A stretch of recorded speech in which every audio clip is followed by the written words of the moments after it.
Thank you, City Council. I am here to present on the environmental element of the comprehensive plan. We start every one of these comprehensive plan meetings with a basic review of comprehensive planning for our folks at home. We're starting with very basic, what is a comprehensive plan? And the gist is that it is the 20-year development plan for the city. The city is forecasted to take on so many jobs and population by the year 2044. How will we accommodate that growth through housing, environment, transportation, city services planning, and others? Our local comprehensive plan needs to meet jurisdictional requirements, not just of our local government, but also of several layers of jurisdictional authority, which include Washington State with the Growth Management Act. We work with the Department of Commerce to ensure that our local comprehensive plan meets the requirements of GMA. The Puget Sound Regional Council, which includes Kitsap, Snohomish, Pierce, and King County. We plan together regionally and through a document called Vision 2050, which has a number of goals and policies that the PSRC jurisdictions have to abide by.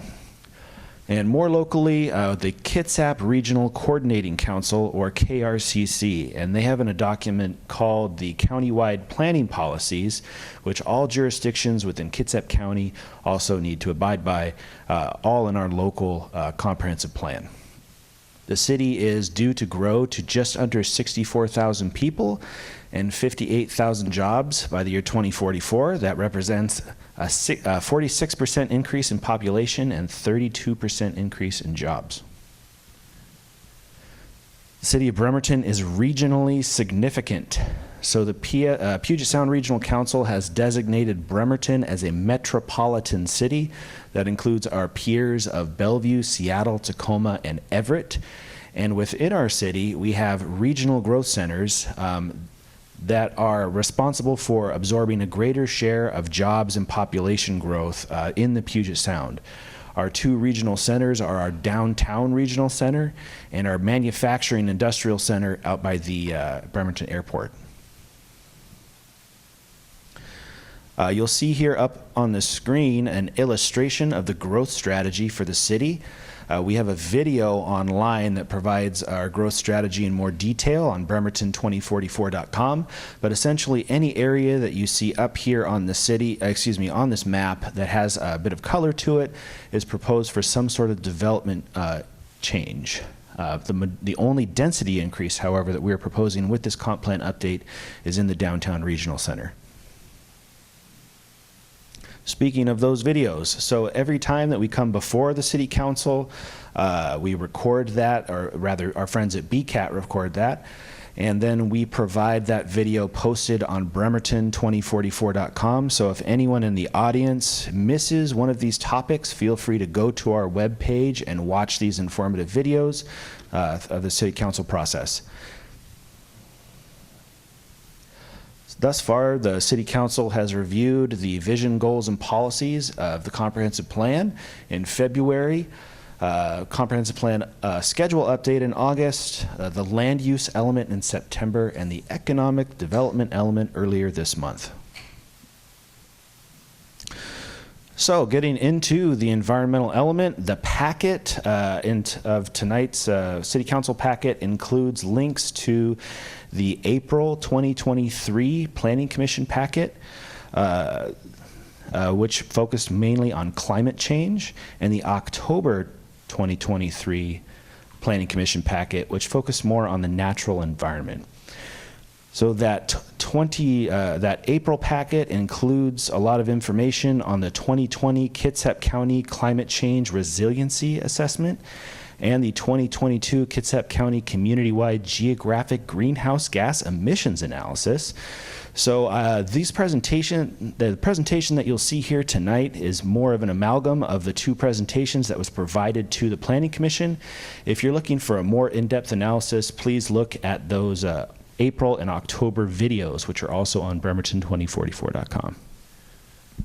The vision of the environmental element is to protect Bremerton's natural environment by meeting the needs of today's citizens without compromising the needs of future generations. And that leads into climate change and greenhouse gas emissions. So we have up here on the screen listed the Kitsap County Community-Wide Geographic Greenhouse Gas Emissions Analysis from 2022. And this information up on the screen also from the Kitsap County Climate Change Resiliency Assessment of 2022. Now that resiliency assessment provides also additional years from 2030, 2050, and 2100 in a low emissions scenario and high emissions scenario. We didn't provide all of that information up here on the screen today because it would be kind of excessive to talk at you for all of those years. That being said, there are some serious consequences to climate change in our community. Sea level rise in Bremerton is expected to increase between 0.5 feet and 0.215 feet by the year 2100. By 2100, the number of extreme heat days are projected to increase by 17.1 to 42.9 days. The annual average temperature will warm between 4.9 degrees Fahrenheit and 8.5 degrees Fahrenheit by 2100. And warmer waters for Kitsap County and the broader Puget Sound will have a cascading impact, which includes decreasing dissolved oxygen levels, which increases the likelihood of harmful algae blooms and stressing marine species dependent on colder water like salmon and shellfish. Now you'll see here up on the screen how Kitsap County relates to our peers as far as greenhouse gas emissions. King County, Pierce County, Snohomish, and Kitsap, all those PSRC jurisdictions. And by and large, the trend is the same, that largely greenhouse gas emissions are due to transportation emissions and also the built environment, which is largely energy resources from gas and electricity used to heat our existing buildings. But that by comparison, the more rural Kitsap greenhouse gas emissions much less than our other participating counties. So there are a number of Washington state directives that are meant to address climate change. Our state is a leader in addressing the climate change fight. For instance, greenhouse gas emissions amendments of 2020, where greenhouse gas emissions are required to be reduced to 95% of 1990 levels by the year 2050. There are other yard marks to getting up to that 1990 level, that 2050 level, but only that end goal is represented up here on the screen. Motor vehicle emission standards were adopted in 2020, where vehicles sold in Washington state will be required to be zero emission by the year 2035. And the Climate Commitment Act, which was recently upheld, is a cap and trade investment program to reduce statewide greenhouse gas emissions. The Puget Sound Regional Council also provides direction on how to address climate change. For instance, to protect the natural environment and reduce greenhouse gas emissions, our region is slated to reduce greenhouse gas emissions to 80% of 1990 levels by 2050, and to locate 65% of our population growth to the region's growth centers and high-capacity transit stations. That coincides with this comprehensive plan update, as the lion's share of our population increases are proposed to be located in the downtown regional center. Multimodal transportation systems also support equitable access to goods, services, and amenities. The Kitsap Regional Coordinating Council has some guidance, including to conserve and enhance natural resources, critical areas, water quality and quantity, and environmental amenities while planning for and accommodating sustainable growth. To reduce levels of toxins, fine particles, and greenhouse gases released into the environment, especially through transportation activities. And that the city and other jurisdictions in Kitsap should consider policies and actions to address climate change.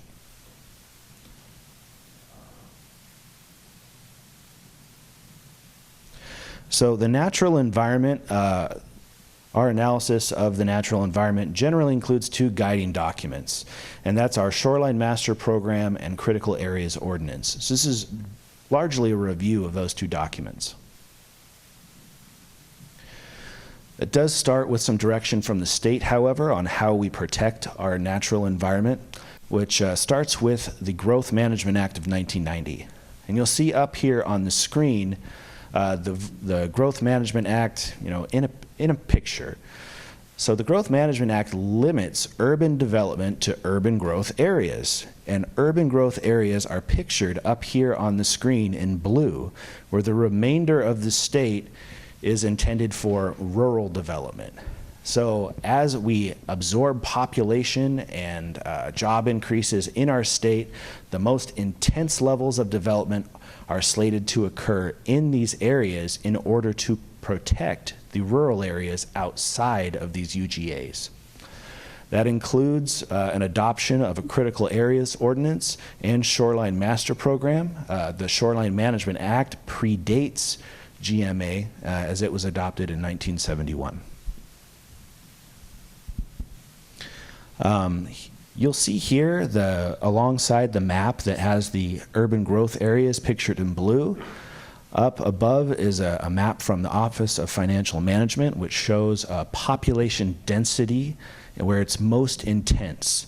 And you can see that those areas that are in red that represent the most intense population in the state tend to follow those urban growth areas shown on the map below. Our Shoreline Master Program was last updated in 2021 with Ordinance 5417, and it applies to areas within 200 feet of the shoreline. Shoreline designations are provided for each segment along the shore and include such designations like residential, commercial, and multifamily. Buffers and setbacks are based off of lot percentage generally and can be up to 100 feet in depth. Vegetation preservation and conservation and to enhance vegetation with buffers is one of the goals of the shoreline jurisdiction. For those of you at home, up on the screen, there's a picture of the Kitsap County parcel search. If you're interested in what critical areas are located in your neighborhood or even on your property, you can go to the Kitsap County parcel search. You just type that into any web browser, and you can pull up this interactive map that shows critical areas in your neighborhood. Critical areas that we regulate here with the city of Bremerton are wetlands, critical aquifer recharge areas, frequently flooded areas, fish and wildlife habitat conservation areas, and geologically hazardous areas. This code also was last updated in 2021 with Ordinance 5418. So the Shoreline Master Program.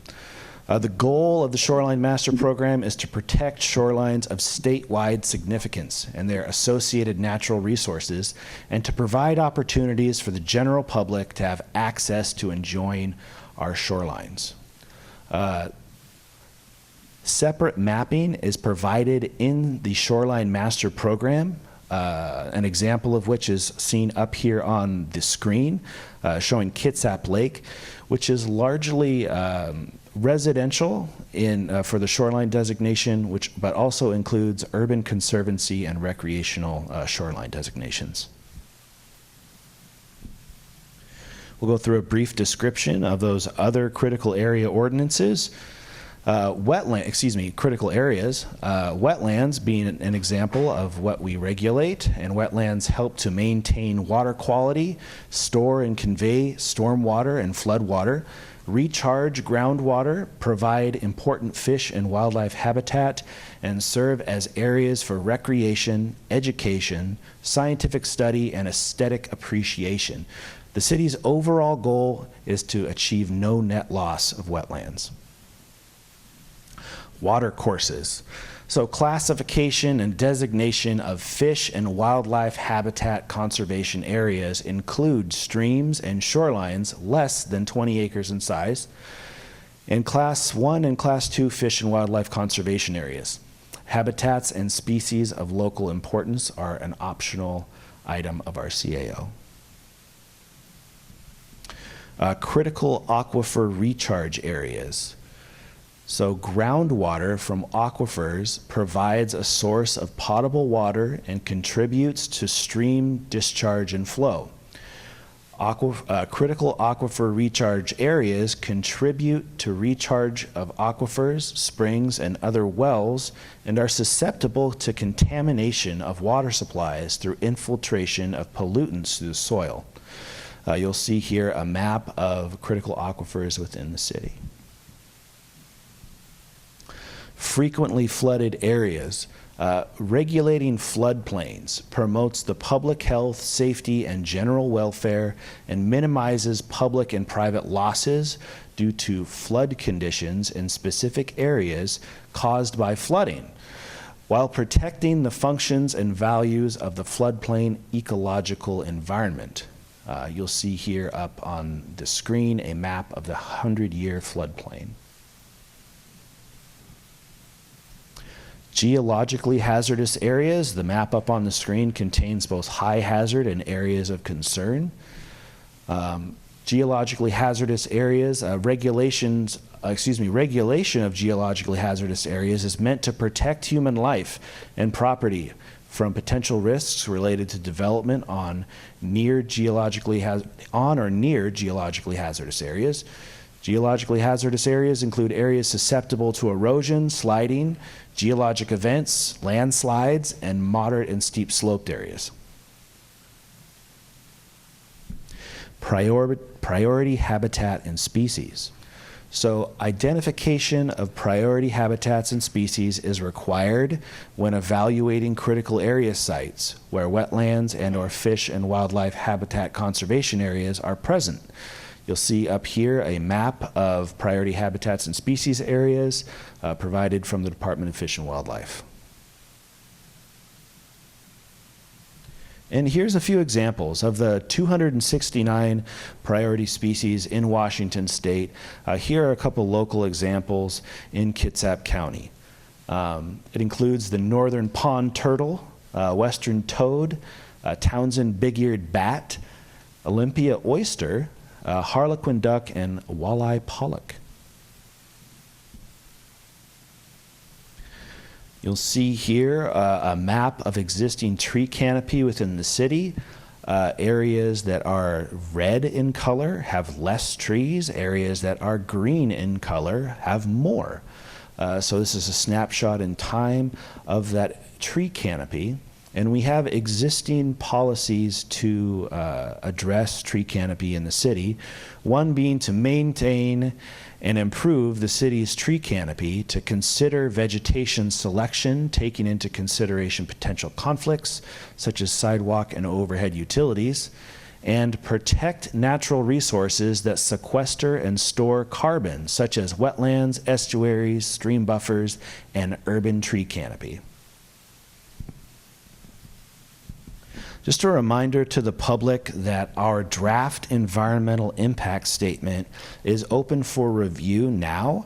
If you go to Bremerton2044.com, we have a copy of our DEIS available for comment. That comment period started October 18th and will end on December 2nd. You can email any comment that you have to the email address shown here on the screen.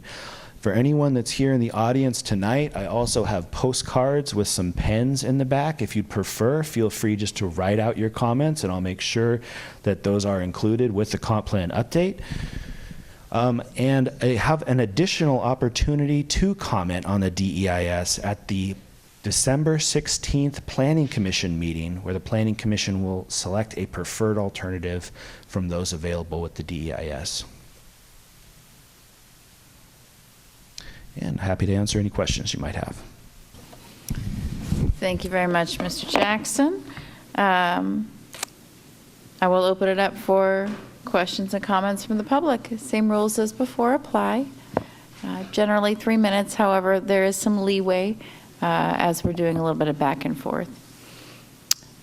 Okay, feel free to come on up and state your name for public record. My name is Jesse Adams. I am pro-housing. The only way for us to make housing more affordable and attack the root cause of homelessness is to build more housing. I'm also an advocate for the environment. I believe the environmental element of the comprehensive plan is inadequate. Historic rainfalls will no longer be predictive of future rainfall. Our geohazard areas are at increased risk. Failing to plan for unprecedented rainfalls is irresponsible. I don't believe the plan sufficiently accounts for sea level rise, nor does it offer enough protection for wetland and beaver habitat. I believe our city can do better. Thank you. Oh, thank you very much.